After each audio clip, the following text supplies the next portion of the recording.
What if I told you some of the most powerful women in American entertainment weren't born into the system? They came from a country Hollywood never fully understood. They were underestimated, labeled, often ignored. But that wasn't the real story. Because behind the accents, behind the stereotypes, Colombian women were building something far more powerful. Not just careers, but positioning. From television dominance to global recognition to brand empires beyond the screen. But what people never see are the decisions, the risks, the moments behind closed doors that changed everything. Because success doesn't follow one path. Some build slowly, some move at the right moment, and some change the rules completely. And one of them didn't just succeed, she became the richest of them all. So let's break it down. Starting from number 8, not just by money, but by strategy. Because in this industry, wealth doesn't come from luck. It comes from decisions, the roles you take, the ones you refuse, and the risks you take. When nothing is guaranteed, some chose stability, some chose timing, some chose control. And as we move up this list, you'll notice something. The higher the rank, the sharper the strategy. Number 8, Danna García, the silent wealth builder. She didn't chase Hollywood. She built consistency. While others looked for breakthrough roles, she dominated telenovelas, and that decision paid differently. Because telenovelas don't end when they air. They travel across countries, across languages, across years.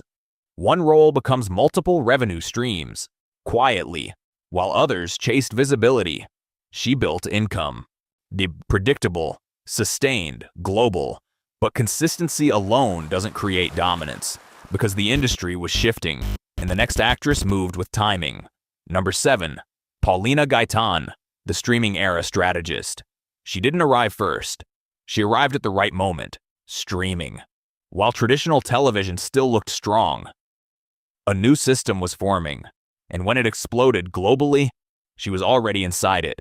Narcos didn't just create visibility, it created leverage, because global audiences were no longer limited by geography. But visibility is not power, conversion is. And she understood that.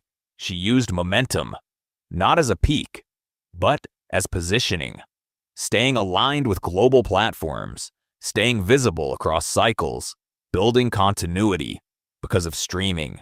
If you disappear, you're replaced. But she didn't disappear. She adapted and stayed inside the system. But being inside a system, it is not the same as controlling your position. Number 6, Juana Acosta, the international expansion play. She didn't fight for space. She changed the battlefield. Instead of competing in Hollywood, she moved to Europe. And that decision gave her something most actors never achieve: leverage. Because Europe rewarded range, not typecasting. Depth, not saturation. She built across markets: Spain, France, international cinema. And that created independence. If one market slowed, another moved. If one audience shifted, another stayed. That's not just strategy, that's control. Number 5, Angie Cepeda, the cross-market survivor. She didn't rely on one moment. She rebuilt again and again, because attention fades and relevance must be earned repeatedly. So she moved across countries, across formats, across identities, letting go of who she was to become who the next stage required. That's reinvention, and it comes with risk. You lose familiarity, you lose certainty, you start again, but when done right, it compounds. Each version adds value, and that's how she built longevity. Not just presence, but relevance over time. Number 4, Paula Garcés, the early breakthrough advantage. She got in early, but staying in was the real challenge. Because early access doesn't guarantee control.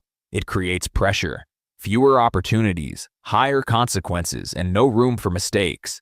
But she stayed, moving between film and television, maintaining visibility, adapting quietly. Because staying in the system, it is about positioning, not paying attention. And she understood that. On number 3, Catalina Sandino Moreno, the prestige power move. She didn't climb slowly. She was seen immediately. An Academy Award nomination at the start. That changed everything. Because recognition at that level creates credibility, and credibility changes how the industry treats you.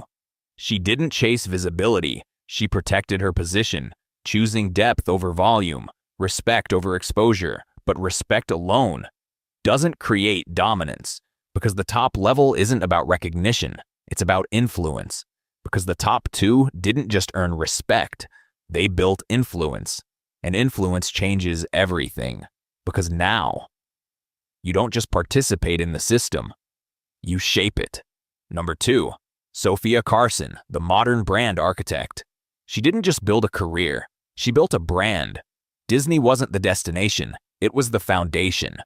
A controlled introduction to a global audience. And from there, everything was intentional. Film, fashion, streaming, public image. Every move aligned, consistent, curated, strategic. Because visibility without structure fades, but a brand compounds. And she built an ecosystem where everything connects and everything grows. Number 1, Sofía Vergara, the dominance blueprint. She didn't just succeed, she took control. Because early on, she was limited. Accent, typecasting, expectations, and instead of hiding it, she amplified it. Turned it into identity, into advantage. And that changed everything. Because once she stopped fitting in, she started defining the space.